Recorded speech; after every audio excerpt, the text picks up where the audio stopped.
variables in economic theory. No? Konsepto ng independent at dependent variables. No? Independent variables and dependent variables. Sa larangan ng economic theory, nadariyatul iktisadiyya, mahalagang malaman ang ugnayan ng independent variable. Yan po yung sa Arabic na mutagayyir al-mustaqil. No? Dependent variable al-mutagayyir at-tabi. No? Independent variable, yan po yung sabab. Siya ang sabab, dahilan, yung independent variable. Ang salik na nagdudulot ng pagbabago, yung dependent variable, natija, siya ang result, no? Ang salik na naapektuhan ng pagbabago. Sino makabasa? Tafaddalo? Sino makabasa sa variables in economic theory? Malinaw yung boses natin? Hindi choppy? Okay. Individual na lang pagbasa ninyo, no? Barakallahu fikum. Independent variable, that influencing factor that causes change in demand theory. This is the price of the good.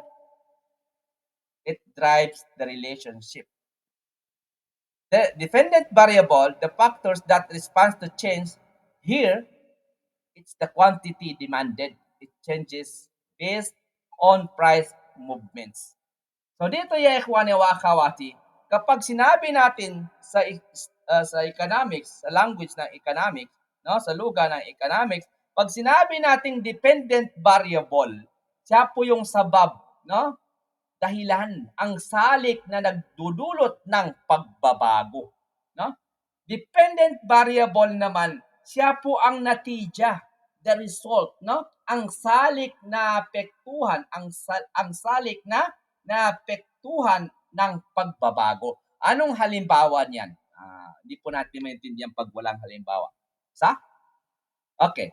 Ang halimbawa niyan, ya ikhwani wa akhawati, demand theory, kapag bumaba ang presyo, no? Price equal dependent variable, tumaas ang demand, quantity, demanded dependent variable. Walang po naintindihan natin. Naintindihan natin ya ikhwani wa akhawati, tafaddalo. Halimbawa. Kapag bumaba ang presyo, price is equal to independent variable. Bakit siya equal to the independent variable? Tumaas ang demand, quantity demanded is equal to dependent variable. Sulat natin siguro. Kailangan tayo magsulat? Okay ka? Kailangan ba tayo magsulat? Malinaw yung kwan natin? Boses? Sister Lina? Pagka nagsasalita ako dito, walang nakakarinig. Hello? Sister Halian?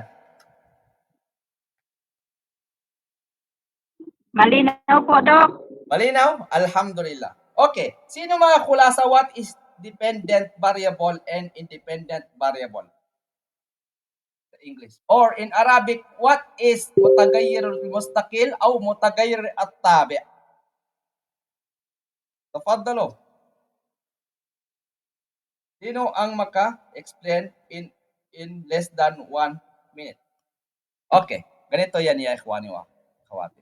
Nandito yung dependent variable. Bismillah. Economics na tayo, mathematics. Dependent variable and independent variable. Okay, pag ito ay yung independent variable ay siya ang sabab. Siya ang dahilan. Sa Arabic ay sabab. No? Sabab siya. Pero ano ang sabab? Siya ang dahilan, no? Ang salik na nagdudulot ng pagbabago, no? Siya talaga ang dahilan. Pero si independent variable, ya ikhwani wa akhawati, ay siya po ang natija. Natija siya, no? Natija sa Arabic. Natija, result. So, ganito po ang formula. Ready na kayo? Halimbawa niyan sa demand, halimbawa po sa demand theory, mathematics na tayo. Mathematics theory. Halimbawa po sa demand theory, ya ikhwani wa akhawati, no? Sa nadariyatul iktisadiyya, ang formula niyan ay kapag price is equal to independent. Equal to independent variables. Bakit? Tumaas ang demand. Tumaas ang demand, no? Tumaas dito ang anong tumaas? Tumaas ang demand. Like this one. Kita nyo? Nakita nyo yung kwan? Dito, tumaas ang demand. Okay, sana yung demand at saka kwan dito. Okay. Pag tumaas ang demand, ya ikhwani wa akhawati, demand. Kapag tumaas ang demand, yan po, ano ang tawag sa kanya? Sabab. Independent variable. Siya ang sabab. Siya ang resulta. No? Tumaas ang demand. Ibig sabihin, price is equal to independent variable. Pero pag sinabi mo po na quantity demanded, pag sinabi natin quantity demanded, anong tawag doon? Ang tawag doon is equal to dependent variable. Dependent variable siya, no? Is equal to dependent variable. Kapag tumaas ang presyo, bumababa ang demand. So, yan lang mga economists. Saan dito ang demand? Saan dito ang supply? Tafaddalo. Mr. Laila, tafaddal. Saan dyan? Nandyan ba?